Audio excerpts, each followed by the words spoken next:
Road సేఫ్టీని దృష్టిలో పెట్టుకొని రవాణా శాఖ రూల్స్ అధిగమించిన వాళ్ళపైన కొంత కఠినంగా వ్యవహరించే సందర్భంలో మీరు అందరూ కూడా సహకరించాలని కోరుతున్నాం. ఎందుకంటే అది స్కూల్ బస్సులో ఫిట్నెస్ కావచ్చు, 2 వీలర్ 4 వీలర్ ట్యాక్సీ ఓన్ ఏ డ్రైవింగ్ అయినా కావచ్చు, నియమ నిబంధనలకు అతిక్రమించి పోతే ఈ కొత్తగా నియమింపబడ్డటువంటి అందరినీ కూడా శిక్షణతోటి దాని అనంతరం కూడా కంప్లీట్గా ఎన్ఫోర్స్మెంట్ మీద పెట్టాలని నిర్ణయం తీసుకోవడం జరిగింది. దానితోటి రవాణా శాఖకు సంబంధించి ఒక ప్రత్యేక లోగో, దానికి సంబంధించిన వాహనాలు, ఒక ట్రాన్స్పోర్ట్ డిపార్ట్మెంట్ అంటే లైసెన్సు లేదా రవాణా శాఖ నిబంధనలను అతిక్రమిస్తే చర్యలు ఉంటాయి అనేటువంటి ఒక విధానం వాళ్ళకు ఒక భావన రావాల్సినటువంటి అవసరం ఉంది. అందుకే మొన్న కూడా ముఖ్యమంత్రి గారు మాకు వచ్చి డిపార్ట్మెంట్ హెడ్ క్వార్టర్కి వచ్చి రిక్రూట్మెంట్ కాయిదాలు ఇచ్చినప్పుడు చెప్పినాం. కాకి బట్టలు వేసుకునే డిపార్ట్మెంట్ 7-8 ఉన్నాయి. అందులో రవాణా శాఖ ఒకటి. రవాణా శాఖ గౌరవం పెరగాలి. రవాణా శాఖ యొక్క నిబంధనలు చట్టంలో ఉన్నటువంటి అమలు సక్రమంగా జరగాలి. ఎన్ఫోర్స్మెంట్కి ఎక్కడ కూడా చెడ్డ పేరు రావద్దు అనేటువంటి ఆలోచనతో కూడా అందరికీ అనేక సందర్భాల్లో పరస్పరంగా మాట్లాడుకునే విధంగా తీసుకోవడం జరుగుతూ ఉంది. కానీ ఇటువంటి విధంగా ఈరోజు రవాణా శాఖకు సంబంధించి అనేక సంస్కరణలు కావచ్చు, రోడ్ సేఫ్టీకి సంబంధించి కావచ్చు, లేదా డిపార్ట్మెంటల్ ఎన్ఫోర్స్మెంట్తో పాటుగా ఈ యొక్క ఈవీ పాలసీ కూడా పొల్యూషన్ కంట్రోల్కి సంబంధించిన ఒక దాంట్లో డిపార్ట్మెంట్ పరంగా ఇది ఇండస్ట్రీస్ లేదా ఇతరత్ర అన్ని డిపార్ట్మెంట్లతో పాటుగా ట్యాక్స్ ఎగ్జిబిషన్కు రవాణా శాఖనే తీసుకోవాలి. కాబట్టి ఈ నిర్ణయం ముఖ్యమంత్రి గారు, క్యాబినెట్ అందరూ కూడా కలిసి సంబంధించిన విషయం లోపల ఈ జీవో 41 నెంబర్ వచ్చింది. దీన్ని తెలంగాణ ప్రజలు ఎలక్ట్రిక్ వాహనాల కొనుగోలును రేపటి నుంచి అన్లిమిటెడ్గా కొనుక్కోవచ్చనే మాటని సందర్భంగా రవాణా శాఖ పక్షాన, తెలంగాణ ప్రభుత్వం పక్షాన తెలంగాణ ప్రజలందరికీ తెలియజేస్తాను.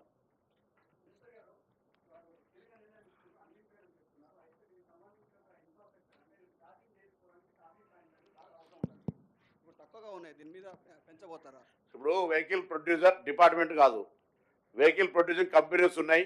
ఎప్పుడైతే వెహికల్ ప్రొడ్యూసింగ్ సంఖ్య పెరిగిందో దాని ప్రకారంగా ఛార్జింగ్ స్టేషన్స్ కావచ్చు, లేదా చాలా మందికి ఇప్పుడు వాడుతున్నటువంటి ఎలక్ట్రిక్ కార్ల ఓనర్స్ తోటి మనం ఇంటరాక్ట్ అయినప్పుడు వాళ్ళే స్వయంగా వాళ్ళ ఇంటి దగ్గర దీన్ని పెద్ద కమర్షియల్గా ఏర్పాటు చేసుకోలేదు. కానీ దూర ప్రయాణం చేయాల్సి వచ్చినప్పుడు అక్కడక్కడ పెట్టాల్సి వస్తుంది. సపోజ్ మీరు కరీంనగర్ రోడ్డు పోతుంటే S4 అని ఒక రెస్టారెంట్ ఉంది. దానిలో ఆ విధంగా అక్కడ ఆ విధంగా ఛార్జింగ్ సిస్టమ్ ఏర్పాటు చేశారు. ఇది దీనికి రవాణా శాఖ అనుమతి అవసరం లేదు. దానికి సంబంధించి ఎక్కడైనా అటువంటి కమర్షియల్ పెట్రోల్ బంకుల్లో కానీ ఎక్కడైనా ఆ కంపెనీ వాళ్ళు అనేక మంది ఎలక్ట్రిక్ వెహికల్స్ తయారు చేసే కంపెనీ వాళ్ళు చొరవ తీసుకొని దానికి సంబంధించి ఇన్ఫ్రాస్ట్రక్చర్ క్రియేట్ చేయాలి. దానికి ఇన్ఫ్రాస్ట్రక్చర్గా ఎలక్ట్రిక్ ఛార్జింగ్ స్టేషన్లు ఏర్పాటు చేయడానికి గవర్నమెంట్ ఇప్పుడేం ఇట్లా చొరవ తీసుకోలేదు. దీన్ని ఎందుకు చెప్తున్నామంటే గవర్నమెంట్ ఏర్పాటు చేసేదానికంటే ఎక్కువ ఏ వెహికల్ ఉత్పత్తిదారులు ఉన్నారో వాళ్ళ వెహికల్ మార్కెటింగ్ సంబంధించి మారుతున్న కాలానికి అనుగుణంగా సోషల్ రెస్పాన్సిబిలిటీగా వాళ్ళందరూ కూడా బాధ్యత ఉన్నది. చాలామంది 2 వీలర్స్ కావచ్చు, ఇతరత్ర వాహనాలకు సంబంధించి ఎవరి ఇళ్లలో వాళ్ళే ఈరోజు ఆ అవకాశం చిన్నగా ఆపరేటింగ్ సిస్టమ్ ఉంది. దీన్ని ఉపయోగించుకొని ఇంకా కొంత అవగాహన కల్పించడానికి వాళ్ళందరూ సంబంధించినటువంటి ఎక్కడైనా ఏర్పాటు చేయాల్సి వస్తే వాళ్ళందరూ కూడా సూచన చేస్తాం. మార్కెట్ షేర్ అంతా చెప్తే 5,000 వెహికల్స్ ఉంటే దాని తర్వాత పెద్ద మార్కెటింగ్ లేదు. ఎందుకంటే చాలా కాలంగా రిప్రజెంటేషన్ ఉంది సార్. వేరే రాష్ట్రాల్లో పక్కన అక్కడక్కడ ఒక 50%, 25, 75, కొన్ని రాష్ట్రాలు 100% ట్యాక్స్ ఎగ్జెంప్షన్ ఉంది. మనం చేయాలనేటువంటి చాలా కాలం నుంచి విజ్ఞప్తి ఉండే దాన్ని ఇప్పుడు ఈ సందర్భంగా రిలీజ్ చేస్తాను. దానికి సంబంధించి కంప్లీట్ రేషియో ఉంది, రెడీ ఉందా పర్సెంటేజ్ ఆఫ్ అంటే వెహికల్ 1,00,000 వాహనాలు కొంటే ఈవీ వెహికల్స్ ఎన్ని పోతున్నాయి ఇప్పటివరకు? ఒక 100 వాహనాలు పోతుంటే ఒక 5 వాహనాల దాకా పోతుండొచ్చు అంతే మాక్సిమం. అంతే ఇప్పుడు పెరుగుతుంది అని ఆశిస్తున్నాం, పెరగాలని ఆశిస్తున్నాం. ఇవి రిజిస్ట్రేషన్ 1,70,000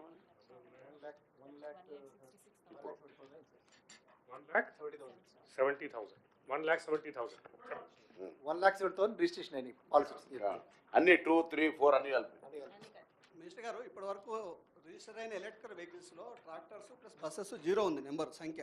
ఇప్పుడు ఆర్టీసీ కోసం కొత్తగా తీసుకోబోయే బస్సులో లీజ్ బేస్లో తీసుకుంటారా, కొంటారా ఈ బెనిఫిట్స్ పొందడానికి? ఇప్పుడు దానికి సంబంధించి ఆల్రెడీ ఒక పాలసీ నడుస్తూ ఉంది. ఇప్పుడు కొంత కరీంనగర్, నిజామాబాద్లో స్టార్ట్ చేసిన మిగతా అయితే కేంద్ర ప్రభుత్వం తీసుకున్న పథకం ద్వారా ఉందో రాబోయేటి కూడా దాని విలువ ఎక్కువ కాబట్టి ఇంతకుముందు ఉన్న పాలసీలనే తీసుకోవాలని ఆలోచన చేస్తారు. ఎందుకంటే రేపు పొద్దున ఆర్థిక భారం పరంగా ఇబ్బంది కాకుండా ఉండగా అవసరమైతే ఒకవేళ ఆర్టీసీ బలం బాగా పెరిగితే సొంతం కూడా కొనుక్కోవడానికి ఇబ్బంది లేదు. ప్లస్ దానికి తోడు మహిళ, అది మళ్ళీ ఒక రోజు మాట్లాడతాం, ఆర్టీసీకి సంబంధించిన వివరాలు, మహిళ ఇతరత్ర కొత్తగా మళ్ళీ మహిళా సంఘాలతో తీసుకునే బస్సులు, నూతన బస్సులు ఎప్పుడు వస్తాయనేది అన్నీ కూడా దాన్ని ఆర్టీసీ సపరేట్ ప్రెస్ కాన్ఫరెన్స్ చేద్దాం. మినిస్టర్ గారు, ట్రాన్స్పోర్ట్కి సంబంధించి ఇలా ఈవీ పాలసీ ఇప్పటికి దాదాపు 170 వెహికల్స్ ఉన్నాయి. ఇప్పుడు రోజు ఒక 5 పోతున్నాయి యావరేజ్లా. దాని తర్వాత ఇంకా ఇప్పుడు దాని సంఖ్య గణనీయంగా పెరగాలని, ఈ ప్రాంతం అంతా కూడా భవిష్యత్ తరాలకు మంచిగా ఉండాలనేటువంటి ఆలోచనతో పాలసీ తీసుకొచ్చాం. మినిస్టర్ గారు, ఇప్పటికే హైదరాబాద్లో ట్రాఫిక్ తోటి సతమతమవుతున్న పరిస్థితులలో మీరు 4 వీలర్స్ కూడా అన్లిమిటెడ్ అంటున్నారు. దానికి ఏమైనా సింగిల్ డ్రైవింగ్ విధానాన్ని ఏమైనా దాని మీద ఏమైనా పాలసీ తీసుకొచ్చే అవకాశాలు ఏమైనా ఉన్నాయా? అది పాలసీకి సంబంధించి ఇప్పుడు ట్రాఫిక్ను కంట్రోల్ చేయడం, దాని పొల్యూషన్ కంటే ఎక్కువ మీరు చెప్పే పాయింట్ ట్రాఫిక్ను స్ట్రీమ్లైన్ చేయడానికి వితిన్ 1 వీక్ 10 డేస్ లోపల హైదరాబాద్ సంబంధించిన traffic police, transport department, GHMC, HMDA అందరం కలిపి ఒక జాయింట్ మీటింగ్ ఆర్గనైజ్ చేయబోతాను. అప్పుడు ఒక అవుట్పుట్ ఇస్తాం. సార్, ఒకటి ఇప్పుడు కార్డ్స్, డ్రైవింగ్ లైసెన్స్ కానీ బండి వెహికల్స్ రిజిస్ట్రేషన్ కానీ ఆ కార్డ్స్ రావట్లేదు, అక్కడ అవినీతి జరుగుతుంది అనేసి ఆరోపణలు ఉన్నాయి. ఇది సెంట్రలైజేషన్ ఏమైనా చేస్తారా ఆధార్ కార్డ్ టైప్లో? దానికి కూడా ఇప్పుడు కార్డు కాడ, ప్రింటింగ్ కాడ, పోస్ట్ కాడ రకరకాలుగా వ్యవస్థ ఉంది. దానికి సంబంధించి కూడా మేము 4 రాష్ట్రాలు మా టీమ్స్ వెళ్ళి స్టడీ చేసి వచ్చినాయి. కొంత ప్రాసెస్లో ఉంది. తొందరలో దానిపైన నిర్ణయం తీసుకుంటాం. సెంట్రలైజ్ చేయాలనే ఆలోచన ఉంది. దానికి కూడా కొన్ని హర్డిల్స్ ఉన్నాయి. అది చేయాలా, ఎట్లా చేస్తాం అనేటువంటి ఒపీనియన్స్ డిపార్ట్మెంట్లో సీనియర్ అందరూ కూడా పనిచేస్తున్నటువంటి డిటీస్, జాయింట్ కలర్ జేఐటీస్ అందరూ వాళ్ళు ఉన్నారు. ఇది పబ్లిక్ డిపార్ట్మెంటల్ కూడా సక్సెస్ఫుల్ కావాలి, కన్జ్యూమర్ కూడా ఉపయోగపడాలి, కార్డు కూడా మంచి శాంటిటీగా ఉండాలి, ఎక్కడ కూడా ఇబ్బంది లేకుండా ట్రాన్స్పరెన్స్ నడవాలి, ట్రాన్స్పరెంట్గా అనే దాని మీద మా ఆలోచన. ఇప్పుడు ప్రమోషన్స్ లేవు అనేసి చాలా ఉద్యోగులలో ఉన్నది. మాకు ప్రమోషన్స్ ఏమన్నా ఎప్పటి వరకు కంప్లీట్ చేయగలుగుతారు? స్మాల్ యాక్చువల్గా departmental with in family issue. మాకు ట్రాన్స్పోర్ట్ కమిషనర్ గారు ఈ మధ్య కొంత మార్పు చేర్పుల వల్ల పాపం మా నీలంపత్రి గారు జిహెచ్ఎంసీ పోవడం, ఎలక్షన్ కమిషనర్గా పోవడంతో ఆ ప్రాసెస్ అయింది. ఇప్పుడు కొత్తగా మాకు సురేంద్రమోహన్ గారు కమిషనర్గా వచ్చినారు. దాని తర్వాత ఫైల్ ఉంది. మేము ఎవరి ట్రాన్స్పోర్టర్లకు ప్రమోషన్లకు వ్యతిరేక డిపిసి ప్రకారంగా ఎవరికైతే అర్హత రావాలో, గ్యాప్ ఉన్నాయి, జాప్యం ఉన్నాయి కూడా అన్నీ క్లియర్ చేస్తాం. అది వాళ్ళకు అసోసియేషన్ కానీ మిగతా ఉద్యోగస్తులందరికీ తెలుసు. We're very much positive. ఎవరు కూడా ప్రమోషన్ ఒకటే రాకుండా ఒకటే దగ్గర ఉద్యోగం చేయడం అంటే ఇబ్బంది ఎవరికైనా తెలుసు. కనీసం మినిమం కామన్ సెన్స్ తోటి వాళ్ళందరికీ కంపల్సరీ ప్రమోషన్లు ఇవ్వాలనేది మా అందరి పాలసీ. దాంట్లో there is no any individual different opinion. సరే, ఇంకొకటి చెక్ పోస్టులు ఉన్నాయి. చెక్ పోస్టులో ఎత్తేస్తాము. ఇతర రాష్ట్రాల్లో అన్నింటిలో కూడా చెక్ పోస్టులు ఎత్తేసారు. మరి మన రాష్ట్రంలో కొనసాగిస్తారా, ఎత్తేస్తారా? చర్చ జరుగుతుంది. దాని మీద తొందరలో నిర్ణయం చెప్తాం.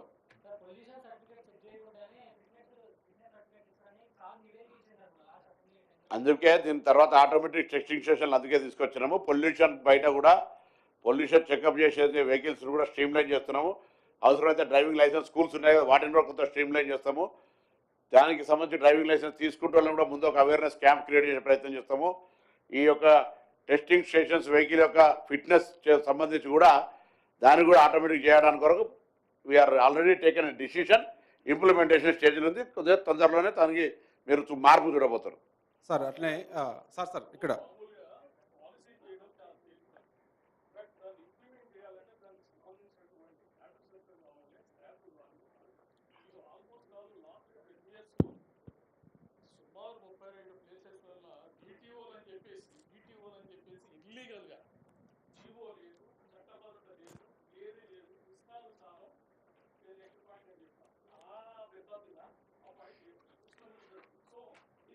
పాపాల సమయం పోయి పుణ్యాల సమయం వచ్చింది. ఇప్పుడు ఎందుకు వాళ్ళ పాపాల గురించి మాట్లాడుకుంటారు. కానీ జనరల్గా మీకు ఒక మాట చెప్తానా, ఈ ప్రశ్న ఒక 1.5 year కింద అడిగితే బాగుండు. ఇప్పుడు అటువంటి దానికి అటువంటి అవకాశం కానీ ఏమీ లేదు.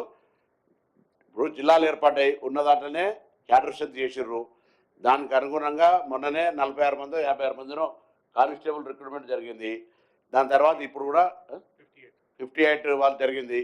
ఏఎంపీఎల్ జరిగినాయి. ఇంకా కూడా అవసరమైతే మొన్న కూడా మేము ఎక్కడైతే వర్క్ లోడ్ ఉందో దాని యొక్క లేటెస్ట్ క్యాడర్ స్ట్రెంత్ చేయాలనేటువంటి దాని మీద మేము డిపార్ట్మెంట్ డిస్కషన్లో డిసిషన్ తీసుకున్నాము. దానికి అనుగుణంగా క్యాడర్ స్ట్రెంత్ చేయడము.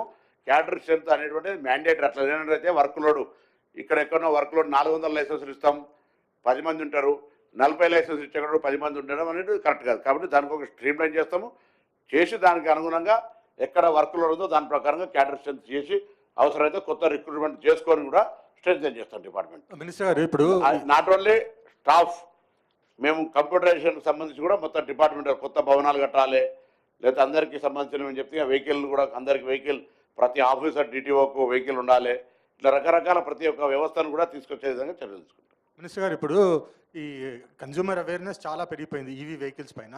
ఎట్ ద సేమ్ టైం ఇది సప్లై చైన్ మిస్ మ్యాచ్ వచ్చింది, అంటే మ్యానుఫ్యాక్చరింగ్ తక్కువ అయిపోయింది. This is despite government of India పాలసీలో కస్టమ్స్ డ్యూటీ 15%కి తగ్గించింది. అయినా కానీ మనము వీళ్ళని మ్యానుఫ్యాక్చరర్స్ని ప్రమోట్ చేయడానికి ఏ స్టెప్స్ తీసుకోలేదు ఈ లాస్ట్ 2-3 ఇయర్స్లో. మీరు ఇచ్చిన సూచనతో నేను ఇక్కడ నుంచి కేంద్రంలో ప్రాతినిధ్యం వహిస్తున్న గౌరవ ఇద్దరు మంత్రులకు రిప్రజెంటేషన్ ఇచ్చి అట్లీస్ట్ తెలంగాణ కొరగానే ఇవ్వని అడుగుతాం. అది కాదు సార్, ఏమైనా అడిషనల్ ఇన్సెంటివ్స్ ఏమైనా ఇస్తారా వాళ్ళకు? మేమా? How can it possible by tax exemption ఇస్తున్నాం, రిజిస్ట్రేషన్ ఫీజు మాఫీ చేస్తున్నాం, మ్యానుఫ్యాక్చర్కి ఇచ్చే ఆ ఇంపోర్ట్ ట్యాక్స్ సెంట్రల్ గవర్నమెంట్ ఇది నా మీద ఎట్లేస్తాం? వాళ్ళు ఇస్తున్నారు వాళ్ళనే వాళ్ళు అడుగుతా అంటే నన్ను చెప్పినామని. సార్ అట్లనే ఇప్పుడు ఎలక్ట్రిక్ వాహనాలు కొనండి అని చెప్పేసి మీరు భరోసా ఇస్తున్నారు, బాగానే ఉంది. కానీ ఆ బ్యాటరీస్ నాణ్యత పైన ఎలాంటి దృష్టి సారిస్తారు? ఎందుకంటే అక్కడక్కడ కొన్ని ఘటనలు చోటు చేసుకుంటున్నాయి, అవి ఒకేసారి బ్లాస్ట్ కావడం. బ్యాటరీలో చెక్ చేసేది మాకు సంబంధం లేదా? అంటే కంపెనీ ఓనర్ ఉన్నారు, ఒకవేళ అటువంటి తప్పు జరిగితే తప్పకుండా చర్యలు చుట్టాయి. ఇప్పుడు క్వాలిటీ ఆఫ్ ప్రొడక్షన్ అనేది దాని వెహికల్ ఓనర్ బాధ్యత, వెహికల్ ప్రొడక్షన్ చేసే వాళ్ళ కంపెనీ బాధ్యత. అన్ని బ్రాండ్స్ ఇవాళ నేను నా వస్తువు ఒక పెళ్లికి వస్తుంటే బెంజ్ కూడా ఎలక్ట్రికల్ వెహికల్ నెంబర్తో కనబడదు. సో అన్ని బ్రాండ్స్ ఇవాళ ఎలక్ట్రికల్ వెహికల్స్కి వస్తాయి. అంతా కనీస రక్షణ. ఇప్పుడు ఎక్కడో ఒక్కటి ప్రమాదం జరిగితే లక్షల మంది విమానాలు 100,000 జరుగుతాయి. ఒక ప్రమాదం జరిగితే మనం విమాన ప్రమాదం భయం ఉంటే అనుకుంటే రైల్వేలు జరుగుతాయి. ఎలక్ట్రికల్ వెహికల్లో కూడా ఎక్కడో ఒక కాడ ఏదైనా ఇబ్బందితోటో వేడితోటో ఇతరత్ర కొన్ని ఫెయిల్ అయ్యి, ఇది సాంకేతిక సమస్య జరిగితే దాన్ని మొత్తం మనం ఇది ప్రజల మధ్యలో అపోహ సృష్టించేదద్దు. దీనివల్ల ఏ కంపెనీ బ్రాండెడ్ కావచ్చు, దానికి సంబంధించినటువంటి మీరంతా కొనుక్కోని సందర్భంలో మీరు, నేను అందుకే అన్నా కదా, ఏ బండి కొనుక్కుంటారనేది మాకు సంబంధం లేదు. బండికి సంబంధించిన నాణ్యత మీ ఇష్టం. ఎలక్ట్రికల్ బండి కొనుక్కుంటే చాలు, మేము ట్యాక్స్ ఎగ్జెంప్షన్ రిజిస్ట్రేషన్ ఫ్రీ ఇస్తాం. That is our duty, right? School buses ఇప్పుడు స్కూల్ బస్సెస్కి ఏమి ఇవ్వలేదు, ఎందుకంటే అది ఒకసారి వాళ్ళతో మాట్లాడిన తర్వాత స్కూల్ బస్సెస్ సంబంధించిన వాళ్ళు పిల్లలకైనా ఫీ రాయితీ ఇస్తుంటారు, మిగతా వాళ్ళంతా నడిచిపోతుంది. కానీ ఆలోచన మీరు చెప్పింది ఆలోచన చేస్తాను, అది చర్చకు రాలే. ఇప్పుడు అన్లిమిటెడ్ అన్నాం కాబట్టి ట్యాక్స్ని అకౌంట్ చేసే పరిస్థితి లేదు. కానీ 100 కోట్లలోనే ఉంటుంది. అది 1000 కోట్ల దాకా పోతుందా, 500 కోట్లకు పరిమితి అవుతుంది కదా. నేను హౌ కెన్ ఐ సే? ఇప్పుడు అన్లిమిటెడ్ వెహికల్స్ మేము 5,000 వెహికల్స్కి ఇస్తున్నా అంటే దాన్ని లెక్కేసి చెప్తా. ఇది వాహనాలు ఎన్ని కొంటారో తెలియదు, ఏ వెహికల్ కొంటారో తెలియదు. కాబట్టి వెహికల్స్ కొన్నదాని ప్రకారంగా ఎంతైనా సరే, ముఖ్యమంత్రి గారి ఆకాంక్ష ఏంటంటే, మేము డిపార్ట్మెంట్ పరంగా చర్చ జరిగినప్పుడు సార్ ఇట్లా పోయినసారి 473 కోట్ల నష్టం జరిగింది 5,000 వెహికల్స్కి ఇచ్చినప్పుడు, మరి ఇట్లుంటుందంటే సరే 1000 కోట్లైనా సరే మనం నిర్ణయం తీసుకున్నాం భరించాలి అనే మాట మాట్లాడారు. కాబట్టి దానికి సంబంధించి తప్పకుండా డిపార్ట్మెంట్ పరంగా ట్యాక్స్ గవర్నమెంట్ డిసిషన్ కాబట్టి మనం దాని డిపార్ట్మెంట్లో మేము ఎవరు తప్పకుండా అనుకుంటుంది. It's a government decision, right? అందరు ధన్యవాదాలు. స్మాల్ థింగ్ ఆన్ దాట్, ఇప్పుడు లాస్ట్ టైం మీకు ఐడియా ఉంది, నంబర్స్ ప్రతి కేటగిరీలో కొంత నంబర్స్ పెట్టారు. సో వెన్ వీ సా దానివల్ల సేల్స్ ఎట్లా ఉన్నాయి అంటే, just before the numbers were coming to an end suddenly there was a spike. So అందుకనే సార్ చెప్పినట్టు మనం ఇచ్చిన ఇన్సెంటివ్ ఇస్తున్నాం, దానివల్ల ఎంతమంది ఎంత స్పీడ్గా, ఇప్పుడు awareness 4 years back 3 years back తక్కువ ఉండేది, ఇప్పుడు అవేర్నెస్ చాలా పెరిగింది. సో ఎంతమంది ఇప్పుడు దే విల్ స్టార్ట్ పర్చేసింగ్ ఇట్లాంటి వెహికల్స్ మనం చెప్పలేము ఇమీడియట్గా. లెట్ అస్ సీ నెక్స్ట్ 2-3 monthsలో మనకు కొంత క్లారిటీ వస్తుంది. Because this is a human behaviour. కొంత అందరు కొంటున్నారంటే అందరికీ కొంత అవగాహన కూడా వస్తుంది. వాళ్ళు కూడా పెట్టుకున్నారు, మేము కూడా తీసుకుంటాం, కొంత స్టేటస్ ఉంటుంది, కొంత సేవింగ్స్ ఉంటాయి. సార్ ఇంతకుముందు చెప్పినట్టు సంవత్సరంకి 1 లక్ష ఒక మామూలు కార్కి, పెద్ద కార్ అంటే ఇంకా సేవింగ్స్ ఎక్కువే ఉంటాయి, ఇంత సేవింగ్స్ కూడా ఉంటాయి. ఇట్లాంటి అన్ని ఫీల్డ్లోకి పోతే obviously lot of more people will be basically adopting these things. Andukane let us see, we are hoping that a lot of people will be adopting. Dan valla kalushyam kuda Hyderabad especially తగ్గుతుంది sir చెప్పినట్టు. So let us hope, let us see, let us hope that the intention with which the government has brought this particular incentive and policy will give effective results, and we will have a much clearer Hyderabad for all of us to live in. That is the basic thing. Okay.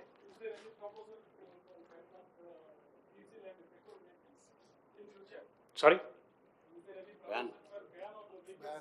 Sir చెప్పారు చూద్దాం కదా, ఇప్పుడు. Sir చెప్పారు కదా. ఒక్కటేసారి మేమేం నియంత్రణ కాదు, నిబంధనలను నియంత్రణలాగా అమలు చేసే ఆలోచన లేదు. మేము దాని బదులు ఇప్పుడు ఇది తెస్తున్నాము, ఇది ఆటోమేటిక్గా పెరుగుతుంటే ఆటోమేటిక్గా వాళ్ళు వెళ్ళిపోయినట్టు కదా.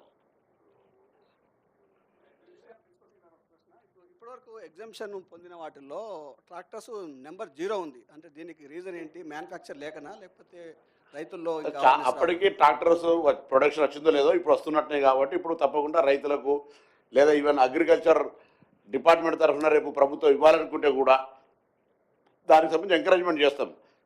మధ్యలో ఎందుకు కొనలేదంటే మీరు అన్నట్టు ప్రొడక్షన్ సైడ్ ప్రాబ్లం ఉందా, కన్జ్యూమర్కు దాని మీద అవేర్నెస్ ఉందా లేదా, దట్స్ డిఫరెంట్ రేంజ్. బట్ మేము దాన్ని కూడా ఇందులో ఇంక్లూడ్ ఎందుకు చేసినామంటే రేపు పొద్దున ఎక్కడైనా ట్రాక్టర్ అవసరం అనుకుంటే దానికి కూడా ఒక స్కోప్ ఇవ్వాలని దాన్ని చేసినాం.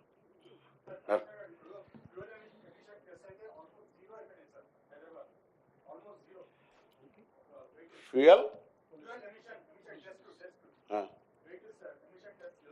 పొగ చెప్పు. ఇప్పుడు దానికి సంబంధించి మేము అందుకే చెప్పినాం, ఇంతకుముందు ఒక మాట చెప్పినాం, దాంట్లో అన్నీ వస్తాయి. ఇలాగా వెహికల్స్ స్కూల్ స్టార్ట్ అయినప్పుడు స్కూళ్ళకి సంబంధించిన బస్సుల మీద కూడా మేము అన్ని రకాల ఫిట్నెస్ సంబంధించి అన్ని fitness means including all.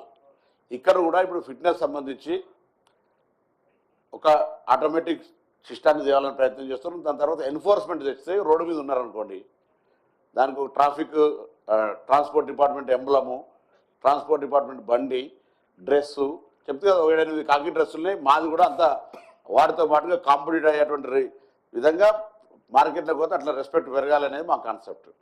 Public transport rule avoid చేస్తే మీరు కొంత సహకరించండి, మీకు కొంత కఠినంగా వివరిస్తుంది. అట్లా అండి మినిస్టర్ గారు ఒక క్వశ్చన్ లాస్ట్ అండి. ఇప్పుడు వెహికల్ సంబంధించి సెకండ్ వెహికల్ కొంటే 2% ట్యాక్స్ ఎక్స్ట్రా ఉంది. చాలామంది ఏంటంటే 13-14 ఏళ్ళు అయినా కూడా పాత బండి అలాగే కంటిన్యూ చేస్తున్నారు, 2% ఎక్స్ట్రా పడుతుంది. మీరు ఇప్పుడు స్క్రాప్ పాలసీలో రాయితీ ఇచ్చినాం. మీరు అది కాపీ కావాలని మళ్ళీ పంపిస్తా ఉంది స్క్రాప్ పాలసీలా. అందుకే వాళ్ళకి ఏమంటున్నాం అంటే సెకండ్ వెహికల్ కొనుక్కునే వాళ్ళు కొనుక్కోవడానికి ఏమి ఉంది. వెహికల్స్ మనం ట్రాఫిక్ వీటన్నీ దృష్టిలో పెట్టుకొని ఆనాడు నిర్ణయం తీసుకున్నారు.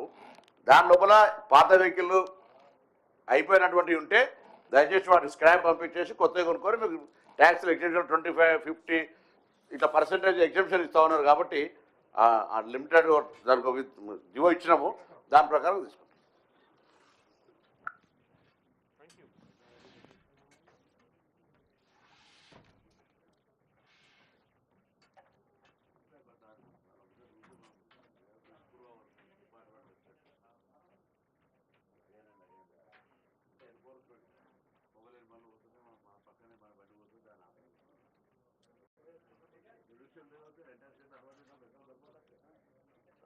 देखो